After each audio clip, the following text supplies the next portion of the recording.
In the Gospel reading for Thursday of the 21st week in Ordinary Time, Jesus said to his disciples, "Stay awake, for you do not know on which day your Lord will come." This Gospel reading has a sense of urgency.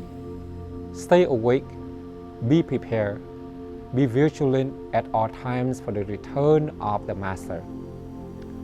What does it mean to stay awake? What does it mean to be prepared for the return of the Lord? Does it mean that we have to quit our jobs, drop everything, and spend day and night in prayers? Does it mean that we should go to confession every other day?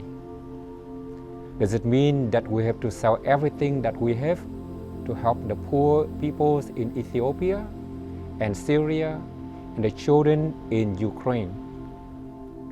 In the context of the Gospel reading for this day, to stay awake is to be like the faithful and prudent servant who did not abuse his or her authority, who did not sleep on the job and neglected the responsibilities, but instead carried out his duties diligently. Therefore, when we do our jobs well, when we fulfill our duties, when we live out our vocation to the fullness, then we should not fear of being audited, and we would welcome the return of the Master at any time. As Catholics, as faithful followers of Jesus Christ, we also stay awake by making an intentional effort to be with our Lord. For instance, we might want to spend 5 minutes daily to read and reflect on the Mass readings of the day. On our way to work, we might want to stop by a Catholic church and spend 10 minutes to pray before the Blessed Sacrament.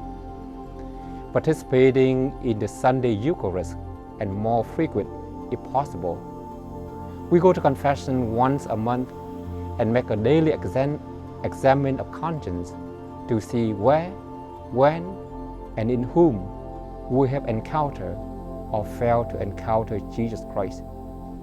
Those are some simple things that we could do to help us to stay awake spiritually. Jesus comes to us every day. Are we truly awake to recognize His presence in our lives?